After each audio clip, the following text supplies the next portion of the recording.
Hi everybody, my name is Rakshanda and welcome to today's video. So for starting, I have a quick activity that I want to do with you all.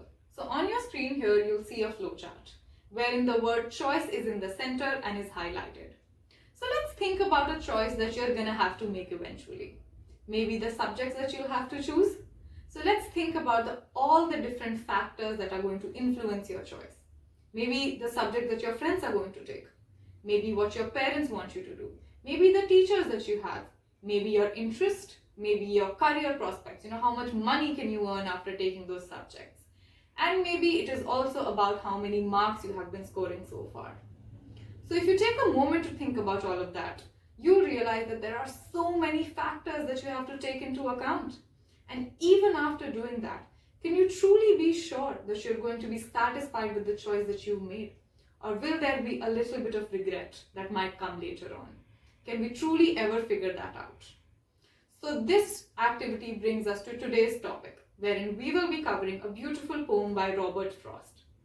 So talking about Frost a little bit, he was an American poet whose expertise was in writing about rural scenes to depict complex social and philosophical themes. So the poem that we will be covering today is The Road Not Taken. So we'll cover the poem stanza by stanza. So let's go over the first stanza together. Two roads diverged in a yellow wood, and sorry I could not travel both. And be one traveller, long I stood, and looked down one as far as I could, to where it bent in the undergrowth.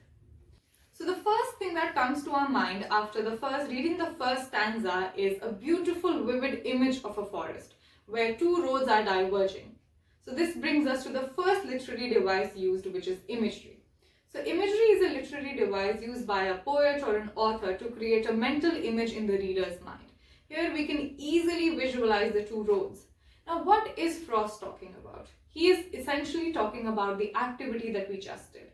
He is trying to peer down the road into the undergrowth to see how far it goes, what it looks like. So he is also trying to analyze all the different factors before making a choice. Now let us move on to the next stanza. Then took the other justice fair, and having perhaps the better claim, because it was grassy and wanted wear, though as for that the passing there had worn them really about the same. Now in this stanza, Frost has made a decision. He has decided to take the path that has not been traveled that often. He says that it is still so grassy and it wants somewhere. It wants travelers to put their feet on the road and start moving, use that path more. But towards the end of the stanza, the last two lines signify that eventually he realized that both the paths had been traveled more or less the same. Now what does that tell us?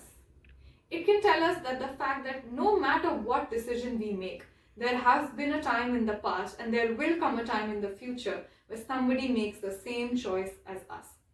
That talks about the universality of emotion, that as humans we are all connected, and every emotion that we face, the apprehension, the regret of a decision, or maybe the possibility, the excitement of possibility, that has all been felt by somebody that came before us. Now let's move on to the next stanza. And both that morning equally lay, in leaves stepped no had trodden black. Oh, I kept the first for another day. Yet knowing how way leads on to way, I doubted if I should ever come back. Now this is a decisive stanza. Frost is happy with the decision that he's made. He says that he never doubted the fact that maybe he should turn back. Maybe he should have taken a different path. That is because he knows that one step leads to the next, which leads to the next one, and eventually you will reach wherever you are meant to be. Now let's move on to the last stanza.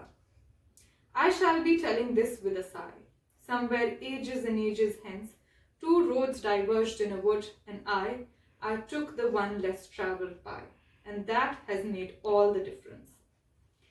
Now talking about this stanza, do you think that Frost is truly satisfied, or does he have a little bit of regret? He uses the word sigh, and we sigh on a number of different occasions. I can sigh with relief, I can sigh with regret, I can sigh with satisfaction. So what kind of sigh is Frost really talking about? Can we ever be truly sure? I don't think we can. And that is the beauty of poetry. It can have so many different interpretations. Now, Now, that is what the truth of the human choice is. We can make any number of choices, but there will always be the nagging what if. What if I had made a different decision? What if I had chosen different subjects? What if I had listened to my parents more? What if I had listened to my teacher more? And what if Frost had taken a different path? That is a question that will always exist. Now for the last part of the video, let us move on to this one small activity that you see on your screen here called Twist, wherein we will quickly cover the different elements of the poem.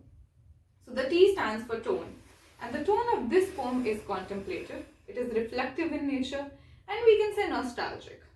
W is word choice, and the words are very descriptive, they're so vivid, and the major literary device used is metaphor and imagery.